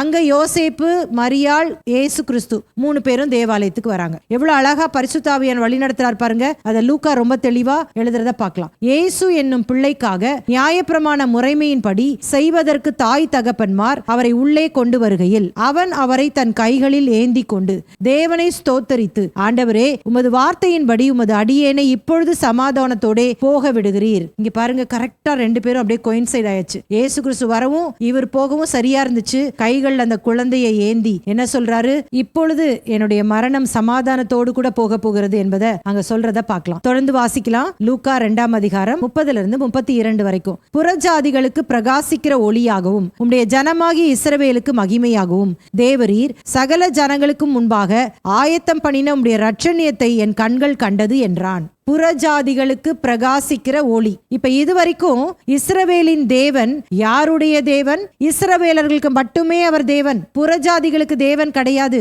ஆனா இங்க தீர்க்க தரிசனமாக சிமியோன் மூலமாக வருகிறது, இவர் புறஜாதிகளுக்கு ஒளியாகவும். அப்படின்னா என்ன அர்த்தம்? இனிமேலு இருளில் இருக்கிற புறஜாதிகளும் இந்த ஒளிய கண்டடைவாங்க. உம்முடைய இஸ்ரவேலருக்கு மகிமையாகவும் தேவரீர் சகல ஜனங்களுக்கு முன்பாக ஆயத்தம் பண்ணின உம்முடைய இரட்சண்யத்தை என் கண்கள் கண்டது. இந்த இரட்சண்யத்தை என்னுடைய கண்கள் இப்பொழுது கண்டிருக்கிறது என்பதை சிமியோன் இங்கே தீர்க்க தரிசனமாக சொல்லுகிறதை பார்க்கலாம். அடுத்த பகுதிக்கு போயிடலாம். லூக்கா 2ஆம் அதிகாரம் 33 35 வரைக்கும் சிமியோனின் தீர்க்க தரிசன வார்த்தை, சிமியன்ஸ் ப்ராஃபசி. லூக்கா 2ஆம் அதிகாரம் 33 முதல் 35 வரை அவரை குறித்து சொல்லப்பட்டவைகளுக்காக யோசேப்பும் அவருடைய தாயாரும் ஆச்சரியப்பட்டார்கள். இவங்களுக்கு ஒன்னொன்னமா ஆண்டவர் நடப்பிக்கிறத பாருங்களேன். முதல்ல யோசேப்பிட்ட தனியா தேவதூதன் சொல்றான், மரியாள் கிட்ட தேவதூதன் சொல்லிடுறான். ஆனா அந்த 10 மாதங்கள் பல பேச்சுகள் நிந்தனைகள் அவங்களுக்கு வரதான் செஞ்சிருக்கும். ஆனா எல்லாவற்றையும் அவங்க பொறுத்து கொண்டார்கள். அதற்கு பிற்பாடு மெய்ப்பர்களை அனுப்பி தேவதூதர்கள் சொன்ன காரியங்களை கேட்கிறாங்க. தேவன் எவ்வளவு ஆச்சரியமான காரியங்களை செய்யறத இவங்க நடைமுறையா பார்த்திருப்பாங்க. அதுக்கடுத்து இன்னொன்னு உறுதிப்படுத்துற மாதிரி மோசேயின் நியாயப்பிரமாணத்தின்படி இவங்க எப்பவும் போற மாதிரி தான் அவங்க போறாங்க.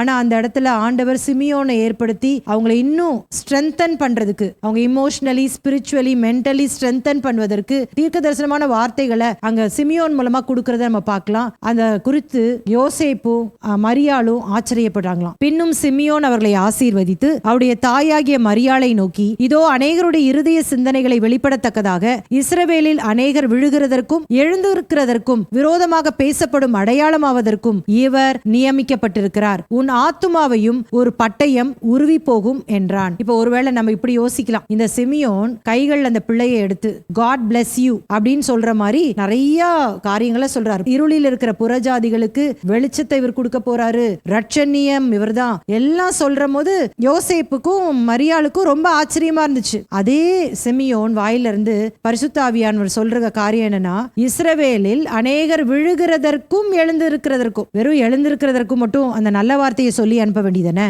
ஏன்னா முறையா குழந்தைய தூக்குறாங்க, எதுக்கு இப்படி அபசகரமா பேசணும்? எழுந்திருக்கிறதுக்கு மட்டும் சொல்லலாம்ல அப்படின்னு நம்ம நினைக்கலாம். ஆனா பரிசுத்த ஆவியானவர் இங்க கிளியரா சொல்லி இருக்கிறாரு, விழுகிறதற்கும் எழுந்திருக்கிறதற்கும் விரோதமாக பேசப்படும் அடையாளமாவதற்கும் இவர் நியமிக்கப்பட்டிருக்கிறார். மரியாளே, தேவகுமாரனையே நீ பெற்றிருக்கிறாய், இது உன்னை பாக்கியவதி ஆக்கி இருக்கிறது. ஸ்திரீகளுக்குள் நீ பாக்கியவதிதான், நீ ஸ்திரீகளுக்குள் நீ கிருபை பெற்றவள் தான். ஆனா உன்னை நல்லா ஞாபகம் வச்சுக்கோ, இந்த குமாரன் மூலமாக உன் ஆத்துமாவை ஒரு பட்டயம் உருவி போகும். ஏன்னா எல்லா ஸ்திரீகளுக்கும் கிடைக்கப்பெறாத ஒரு பெரிய ஸ்லாக்கியம் மரியாளுக்கு கிடைச்சிச்சு. அது என்னன்னா, விழுந்து போகிறவங்கள தூக்கி எடுக்கிற ஒரு நிலை. ஆனால் அதே நேரத்துல கர்வத்தோடு இருக்கிறவர்களை விலக வைக்கிறதும் இந்த குமாரன் தான். அப்படி நடக்கும் பொழுது உன்னுடைய ஆத்துமாவுக்குள்ள ஒரு பட்டயம் உருவி போகும். உன் நெஞ்சையே பிளக்கிற மாதிரி அநேக சம்பவங்கள் இனி வருகிற நாட்கள நடைபெற போகிறது. பாருங்க, மரியாள் இயேசு சிலுவையிலே தொங்கிக் கொண்டிருக்கிறார். தன்னுடைய சொந்த குமாரன், எந்த தாய்க்கும் இப்ப ஒரு பையன் தப்பு பண்ணிட்டு குற்றத்துக்காக அவன் சிலுவையில தொங்கினாலும் பரவாயில்ல, குற்றமே செய்யாத நீதியுள்ள தன்னுடைய குமாரன் அவர் அடிக்கப்படும் பொழுது, அவர் பாடுபடும் பொழுது, ரத்தம் பீறிட்டு வரும் பொழுது, எல்லாரும் தூஷிக்கும் பொழுது, எல்லாரும் அவரை காரி துப்பும் பொழுது, முட்கிரீடம் சூட்டப்படும் பொழுது, அவமானப்படுத்தப்படும் பொழுது, பெற்ற தாயின் மரியாளினுடைய இருதயம் எவ்வளவு வேதனைப்பட்டிருக்கும் தெரியுமா? அததான் இங்க தீர்க்கதரிசனமா சிமியோன் சொல்றாரு, உன்னுடைய ஆத்துமாவை ஒரு பட்டயம் உருவி போகும். இயேசுடைய வாழ்க்கையில அப்படியே இந்த தீர்க்க தரிசனம் நிறைவேறினது என்றுதான் சொல்ல முடியும். இயேசு 3 முறை மறுதலித்த பேதுருவை எழும்ப பண்ணினார். அதே நேரத்துல இயேசுவை காட்டி கொடுத்த யூதாஸ் விழுந்து போனான். ஒரு கள்ளன் ரட்சிக்கப்பட்டான், இன்னொரு கள்ளன் தூஷித்தான். இயேசு பாருங்களேன், ஒரு மேக்னெட் மாதிரி. இந்த மேக்னெட் என்ன பண்ணும், இந்த காந்தம் என்ன பண்ணும் அப்படின்னா, இரும்பு பொருட்களை தன்னிடத்துல அட்ராக்ட் பண்ணிக்கொள்ளும். ஆனா சில பொருட்களை என்ன பண்ணும், ரிஜெக்ட் பண்ணிரும், ரிப்பல் பண்ணும்ல. அது மாதிரிதான் இயேசு. ஒருவரை ஏற்றுக்கொள்ளுகிறது, இன்னொருவர் விலகி போகிறார்கள். அதே மாதிரிதான் மரியாளுடைய வாழ்க்கையில ஒரு புறம் இந்த தாய் ரொம்ப சந்தோஷப்பட்டிருப்பாங்கல்ல, ஆனா அதே நேரத்துல ஒரு புறம் இவங்கள மாதிரி இருதயம் முழுவதுமாக நொறுங்கின ஒரு தாய் யாருமே இருந்திருக்க மாட்டாங்கல்ல. இததான் இங்க சிமியோன் குறிப்பிடுகிறத பார்க்கலாம். தொடர்ந்து வாசிக்கலாம். லூக்கா 2ஆம் அதிகாரம் 36 38 வரைக்கும் படிக்கும். அன்னாளின் சாட்சி, ஆனாஸ் டெஸ்டிமனி. வாசிக்கலாம் லூக்கா 2ஆம் அதிகாரம் 36-37. ஆசேருடைய கோத்திரத்தாலும் பானுவேலின் குமாரத்தியுமாகிய அன்னாள் என்னும் ஒரு தீர்க்கதரிசி இருந்தாள். அவள் கன்னி பிரயாத்தில் விவாகமானது முதல் 7 வருஷம் புருஷனுடனே வாழ்ந்தவளும் அதிக வயது சென்றவளுமாய் இருந்தாள். ஏறக்குறைய 84 வயதுள்ள அந்த விதவை தேவாலயத்தை விட்டு நீங்காமல் இரவும் பகலும் உபவாசித்து ஜெபம் பண்ணி ஆராதனை செய்து கொண்டிருந்தாள். இன்னொரு முறை கூட இந்த காரியத்தை நம்ம கவனிக்கணும். லூக்கா அவர் வரலாற்று ஆசிரியர் பாத்தீங்களா, அதனால இந்த அன்னாளை குறித்து எழுதும் பொழுது ஆசேருடைய கோத்திரம், பானுவேலின் குமாரத்தி, இவ்வளோ டீடைல்ஸ் கொடுக்கிறார் பாருங்க. இந்த அன்னாள், இது இங்கிலீஷ்ல வந்து ஆனா என்று சொல்லி போடப்பட்டிருக்கிறது. இவள் ஒரு தீர்க்கதரிசி, ப்ராஃபெட்டஸ். இவளை குறித்து சொல்லப்பட்டிருக்கிறது. இவள் 7 வருஷம் தான் அவள் புருஷனோடு வாழ்ந்து கன்னி பிராயத்திலேயே அவள் புருஷனை இழந்த ஒரு விதவையாயிருந்தாள். என்னதான் விதவையா இருந்தாலும் 84 வயதுள்ள இந்த அன்னாள் தேவாலயத்தை விட்டு நீங்காமல் இரவும் பகலும் உபவாசித்து ஜெபம் பண்ணி ஆராதனை செய்து கொண்டிருந்தாளாம். எவ்வளவு நல்ல ஒரு ஸ்திரீ பாருங்களேன். 84 வயசு, யோசித்து பாருங்க. இவ்வளவு வயசான காலத்துல யாராவது நமக்கு சாப்பாடு கொடுப்பாங்களா? யாராவது நம்மள கவனிப்பாங்களா? சும்மா சும்மா என்ன சொல்லிட்டு இருப்போம், ஐயோ வயசாயிடுச்சு, முடியலையே, கை கால்லாம் வலிக்குதே, என்ன பண்றதுன்னு தெரியலையே, இப்படி எல்லாம் புலம்பிட்டு இருக்கிற இந்த நாட்கள்ல அன்னாள் எவ்வளவு தூரம் ஆண்டவரை பக்தி வைராக்கியமா பிடிச்சிட்டு இருந்தாங்க அப்படின்னா, 84 வயதுல தேவாலயத்தை விட்டு நீங்காமல், சர்ச்சு தான் கதின்னு கிடப்பாங்களாம். சில வயதானவர்கள் பிள்ளைகளை கல்யாணம் பண்ணி கொடுத்துருவாங்க, பேரம் பேத்தி எடுத்துருவாங்க, அவ்வளவுதான். பேரம் பேத்திகளை மேய்க்கிறது தான் அவங்களுடைய கடைசி கால வேலையா இருக்கும். ஆனா இதுல மூலமா வயசானவங்க கேட்டுட்டு இருந்தீங்கன்னா ஒன்னு அறிந்து கொள்ளணும். எல்லா வேலையும் முடிச்சிட்டீங்களா, தேவாலயத்துக்கு வந்துருங்க, ஜெபம் பண்ணி கொண்டிருங்க, எல்லாருக்கும் நல்ல ஆலோசனை கொடுங்க. ஆண்டவர் உங்களை இந்த அன்னால போல தீர்க்கதரிசியா பயன்படுத்துவார் பாருங்களேன். அது மாத்திரமல்ல, இந்த ஸ்திரீ தன்னுடைய வாழ்க்கையில ஒரு விபரீதமான ஒரு காரியம் நடைபெற்று விட்டதுல, யாருக்குமே நடக்காத ஒரு விஷயம், இளம் வயதுல கணவனை இழந்துட்டா. இதனால அவ அப்படியே உடைந்து நொறுங்கி போகாம, ஏன் தான் எனக்கு இந்த வாழ்க்கையோ அப்படின்னு சொல்லிட்டு அழுது கொண்டிராமல், புலம்பாமல், நிறைய பேர் ஏதாவது ஒரு ஆபத்து வந்துருச்சுன்னா அதை வந்து புலம்பி புலம்பி புலம்பி மேற்கொண்டு அவங்க வெளியே வரவே மாட்டாங்க. ஆனா இந்த அம்மா வெளியே வந்து கர்த்தருக்காக அவங்க பயன்பட்டாங்க. அதான் இதுல முக்கியமா நம்ம அறிந்து கொள்ள வேண்டிய ஒன்று. கர்த்தருக்காக அவங்க வைராக்கியமா நின்னாங்க, உபவாசித்து தேவாலயத்தை விட்டு நீங்காம ஜெபம் பண்ணி கொண்டிருந்தார்கள்.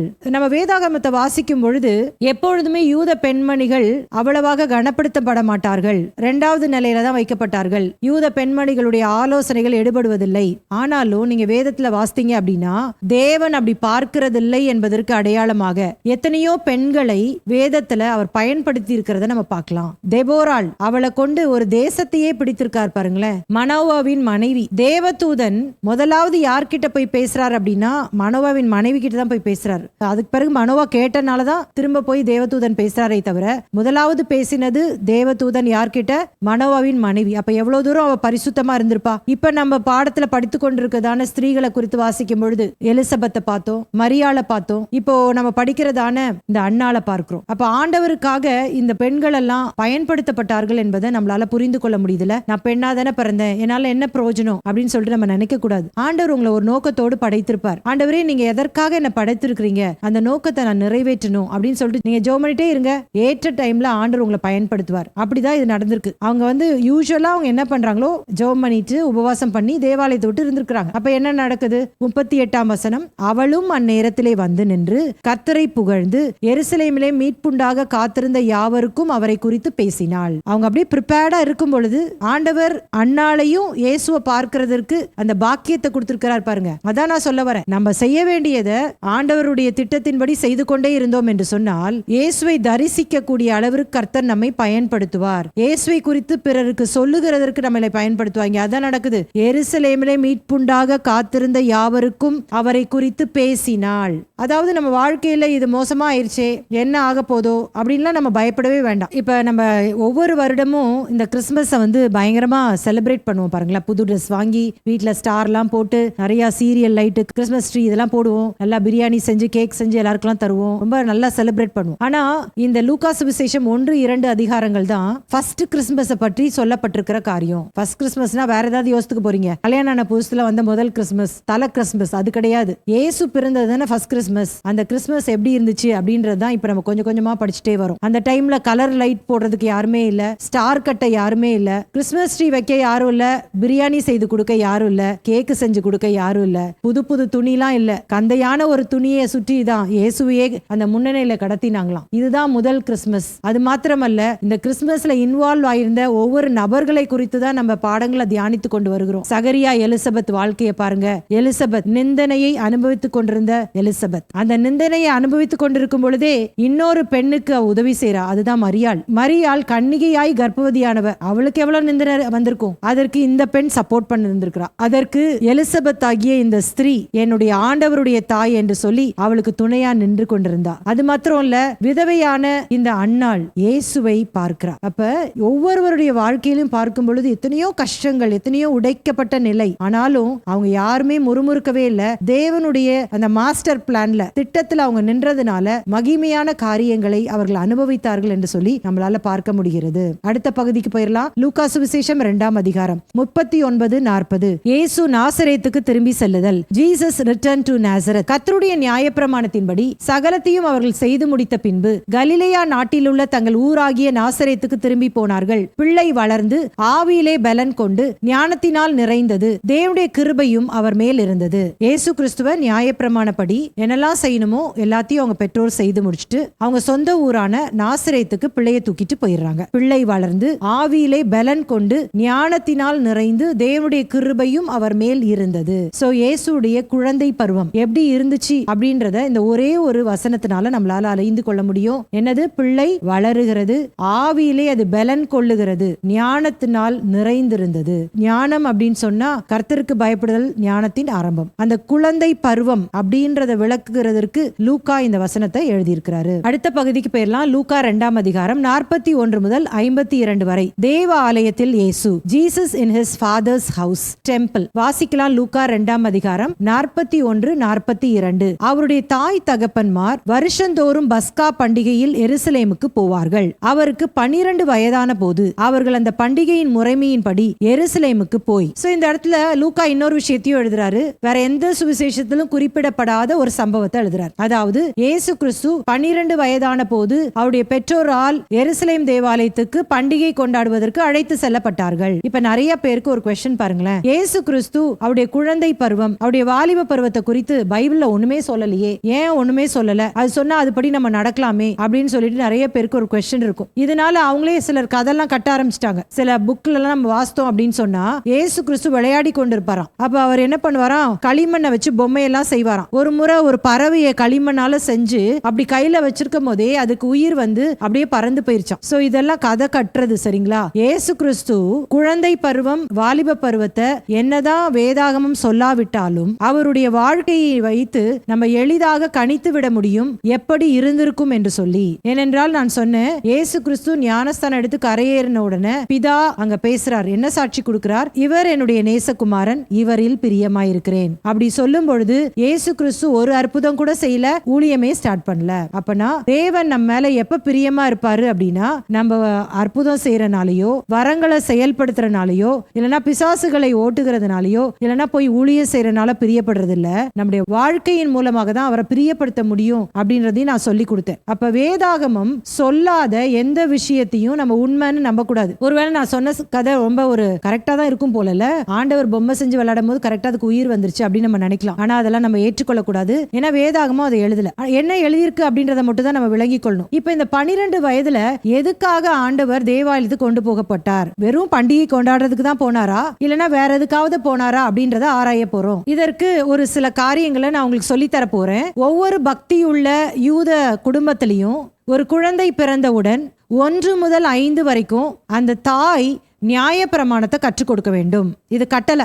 அதாவது வயிற்றுல எப்ப குழந்தை உருவாச்சோ அப்பையில இருந்தே நியாய பிரமாணத்தை அந்த குழந்தைக்கு கற்றுக் கொடுக்கணும். அதாவது கர்ப்பமான ஒரு தாய் என்ன பண்ணுவாளாம், அத்தி மரத்தின் கீழே போய் உட்கார்ந்து அந்த குழந்தை கூட பேசுவாளாம். உபாகமம் 6ஆம் அதிகாரத்திலே சொல்லப்பட்டிருக்கிற அந்த ஷம்மா அப்படின்ற அந்த ஜபம், இஸ்ரவேலே கேள், உன் தேவனாகிய கர்த்தர் ஒருவரே கர்த்தர், இத சொல்லிட்டே இருப்பாளாம். நீ உத்தமமான கபடற்ற இஸ்ரவேலன் அப்படின்றத சொல்லுவாளாம். அதனாலதான் நாத்தான் வேலை பார்த்து இயேசு சொல்றாரு, அத்திமரத்தின் கீழ் நீ இருக்கும் பொழுதே நான் உன்னை கண்டேன், குற்றமற்ற உத்தம இஸ்ரவேலனே அப்படின்னு சொல்லிட்டு நாத்தான் வேலை அழைக்கிறத பார்க்கலாம்.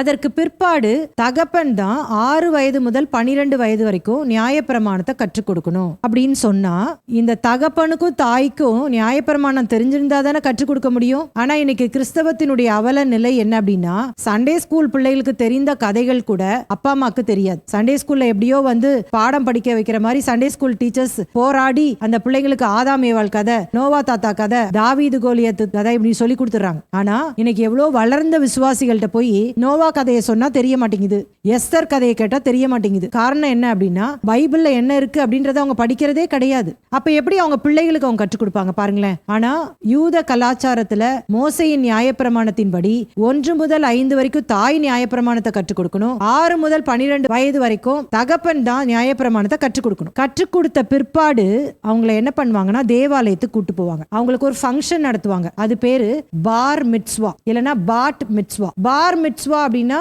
ஆண் பிள்ளைகளுக்கு நடத்துகிற அந்த ஃபங்க்ஷன். பாட் மிட்ஸ்வா அப்படின்னு சொன்னா பெண் பிள்ளைகளுக்கு நடத்துற ஃபங்க்ஷன். இப்ப உதாரணமா நம்ம ஒரு குறிப்பிட்ட வயது வந்த உடனே ரட்சிப்பை பற்றி கற்றுக் கொடுத்து ஞானஸ்தான வகுப்புகள்லாம் வச்சு அவங்களுக்கு ஞானஸ்தானம் கொடுக்குறோம். அப்ப எல்லாரையும் கூப்பிட்டு சாப்பாடுலாம் போட்டு ஒரு பெரிய ஃபங்க்ஷனா நடத்துவோம். பிராமின்ஸ் எல்லாம் நீங்க எடுத்துக்கிட்டீங்கன்னா அவங்க ஒரு குறிப்பிட்ட வயதுல பூநூல் போடுவாங்க. அதே மாதிரி ஞாபகம் வச்சுக்கோங்க, யூத கலாச்சாரத்துல 12 வயசு வரைக்கும் தான் பிள்ளைங்க செய்யற தப்புக்கு பெற்றோர் தண்டிக்கப்படுவார்கள். ஆனா 12 வயசுக்கு மேல இந்த பார் மிட்ஸ்வா அல்லது பாட் மிட்ஸ்வா அந்த ஃபங்க்ஷன் முடிஞ்சிருச்சுன்னா அவங்கவுங்க பண்ற தப்புக்கு அந்த பிள்ளைகள் தண்டனை அனுபவிக்க வேண்டும். அதாவது அர்த்தம். சரிங்களா? அப்ப இந்த பார் மிட்ஸ்வா பாட் மிட்ஸ்வா என்றால் என்ன அப்படின்னு சொன்னா, இது ஒரு எபிரேய வார்த்தை.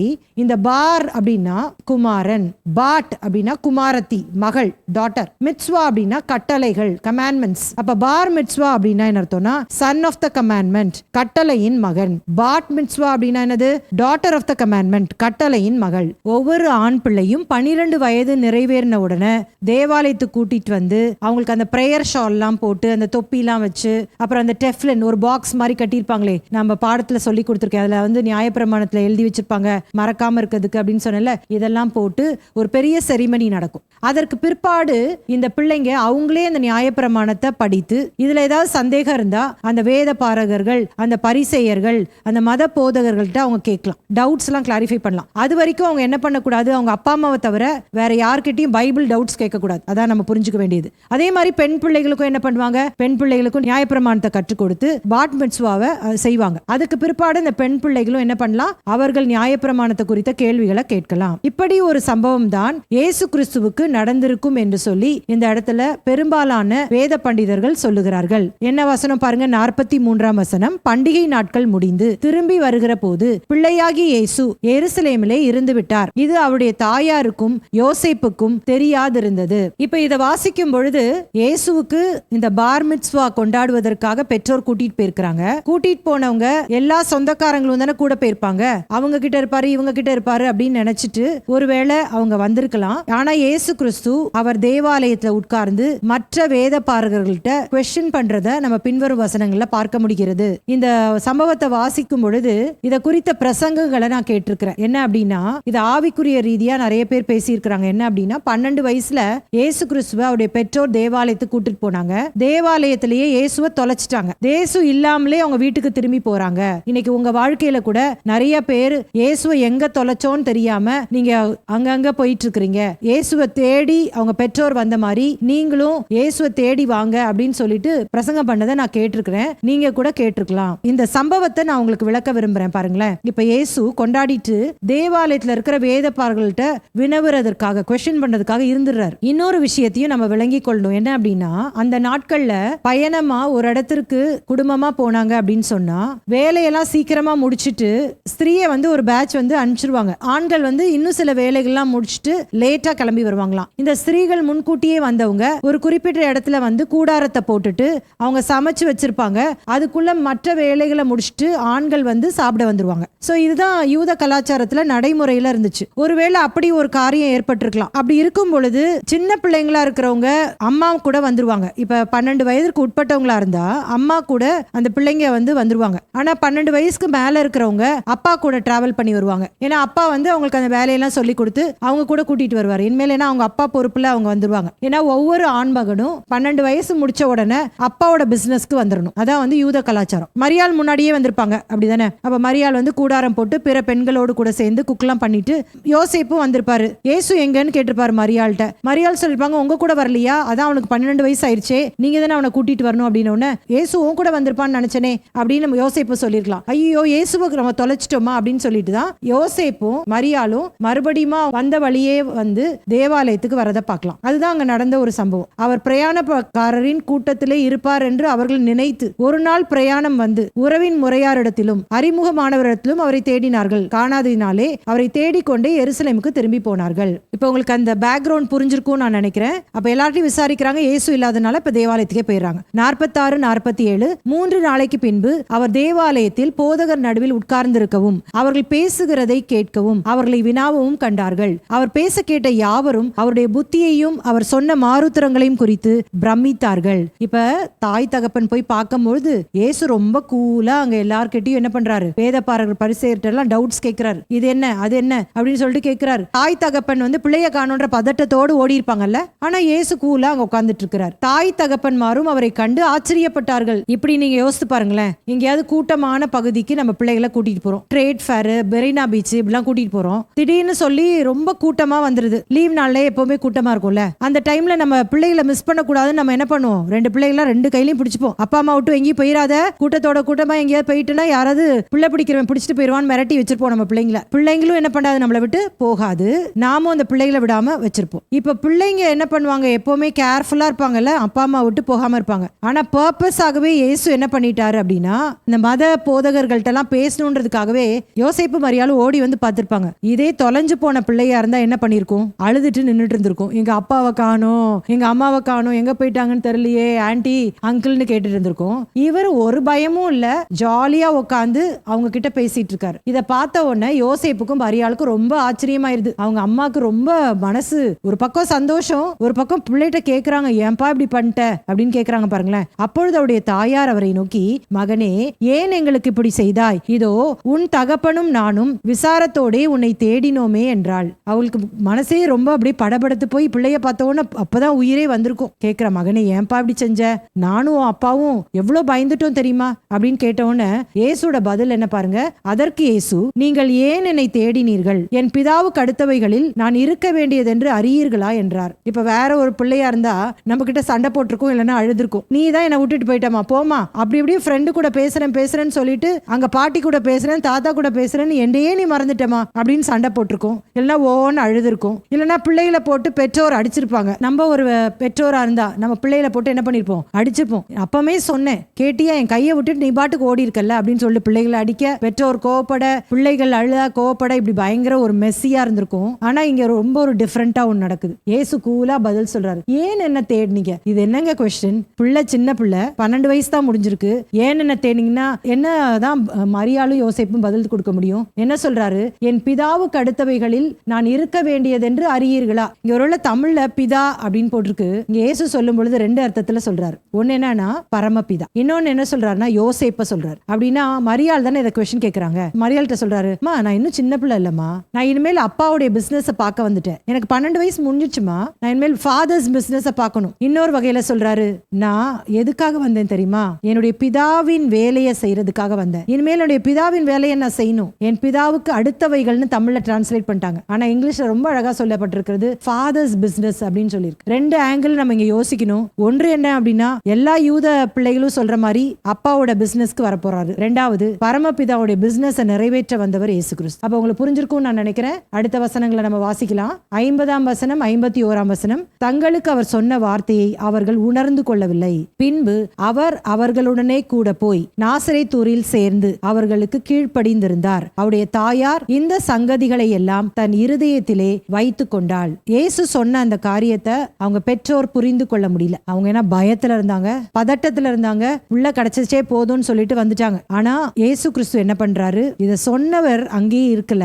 அவர்களுடனே கூட போய் நாசரேத்தூரில் சேர்ந்து அவர்களுக்கு கீழ்ப்படிந்திருந்தார். நிறைய பேர் நீங்க கேக்குறீங்கல்ல, இயேசு கிறிஸ்து 30 வயசு வரைக்கும் என்னதான் செஞ்சாரு, அவர் வாலிப பருவம் அனுபவம் எப்படி இருந்துச்சு அப்படிலாம் கேட்கிறோம்ல. குழந்தை பெறுவதற்கு பிள்ளை வளர்ந்து ஆவியில் பலன் கொண்டு தேவ கிருபையில் வளர்ந்தன, அதை எடுத்துக்கோங்க. ஆனா இங்க வாலிப நாட்கள்ல இயேசு என்ன பண்ணாருன்றத லூக்கா விவரமா இந்த இடத்துல எழுதுறாரு. அவர்களுக்கு கீழ்ப்படிந்திருந்தார். Jesus obeyed his parents. கடைசியாக நம்ம அந்த வசனத்தை வாசித்து இந்த பாடத்தை நிறைவு செய்ய போறோம். லூக்கா 2 அதிகாரம் 52 வசனம். இயேசுவானவர் ஞானத்திலும் வளர்த்தியிலும் தேவ கிருபையிலும் மனுஷ தயவிலும் அதிகமாய் விருத்தி அடைந்தார். அப்ப இயேசு எப்படி ஆசீர்வதிக்கப்பட்டிருந்தார் என்பதை தான் லூக்கா ஒரே வசனத்துல இங்க சொல்லி முடிக்கிறாரு. அது என்ன அப்படின்னா, இயேசு கிறிஸ்து தன்னுடைய தாய்க்கும் தகப்பனுக்கும் கீழ்ப்படிந்திருந்தபடினால பிதாவானவர் அவரை ஞானம்னா மறந்துடக்கூடாது, ஏதோ உலக பிரகாரமான அந்த அறிவு கூர்மைன்னு நீங்க நினைச்சுக்க கூடாது. பைபிள் என்ன சொல்லுது? கர்த்தருக்கு பயப்படுதலே ஞானத்தின் ஆரம்பம். அப்ப முதலாவது அதுதான் வேணும் ஒரு மனுஷனுக்கு அப்படின்றத இங்க லூக்கா சொல்றார். ஞானத்திலும் வளர்த்தியிலும், அதே நேரத்துல அவர் சரீர பிரகாரமான வளர்ச்சியும் அவருக்கு இருந்துச்சு. நல்லா சாப்பிட்டாரு, நல்ல சரீர பிரகாரமாவும் வளர்ந்தாரு. தேவ கிருபை அந்த பிள்ளை மேல இருந்துச்சு. ஏன்னா ஞானத்தை கொடுத்தவர் தேவன் இல்லையா, அதனால ஃபேவர் ஆஃப் காட் இருந்தது. அது மாத்திரமல்ல, நமக்கு இன்னொன்னு இந்த உலகத்துல வாழ தேவை. அது என்னதுன்னா மனுஷருடைய தயவு. நம்ம ஜெபம் பண்ணும் போது கூட நம்ம பிள்ளைகளுக்கு இந்த 4 குறிப்பையும் சொல்லி ஜெபம் பண்ணு பாருங்க. ஞானத்திலும் வளர்த்தியிலும் தேவ கிருபையிலும் மனுஷர் தயவிலும் என்னுடைய பிள்ளை வளர கிருபை தாரும். இதுல விருத்தி அடைந்தாராம். கஞ்சத்தனமா இல்ல அறகுறையா இல்ல, விருத்தி அடைந்தார். விருத்தியை கர்த்தர் கொடுத்தார். அப்ப இன்னைக்கு நம்ம லூக்கா சுவிசேஷம் 2 அதிகாரம் முழுதும் நம்ம படிச்சிட்டோம். இந்த அதிகாரத்துல எத்தனையோ காரியங்களை கர்த்தர் நம்மோடு கூட பேசி இருக்கிறார். இதை மறுபடியும் நீங்க வேத வசனங்களோடு ஒப்பிட்டு தியானிங்க. நிச்சயமாகவே இந்த வார்த்தைகள் உங்கள் வாழ்க்கையிலே ஒரு பெரிய மாற்றத்தை கொண்டு வரப்போகுது. கண்களை மூடி ஜெபிக்கலாமா? கிருபையும் இரக்கமுள்ள நல்ல தகப்பனே, இந்த மாலை வேளைக்காக ஸ்தோத்திரம். எங்களோடு பேசி நம்முடைய வார்த்தைகளுக்காக நன்றி செலுத்துகிறோம். இந்த வார்த்தைகள் தொடர்ந்து எங்கள் வாழ்விலே பெரிய மாற்றங்களை கொண்டு வரட்டும். இதை மற்றவர்களோடு கூட பகிர்ந்து கொள்ள எங்கள் கிருபை தாரும். இயேசுவின் நாமத்தில் ஜெபம் கேளும் நல்ல பிதாவே, ஆமேன். கர்த்தர் உங்களை ஆசீர்வதிப்பார்.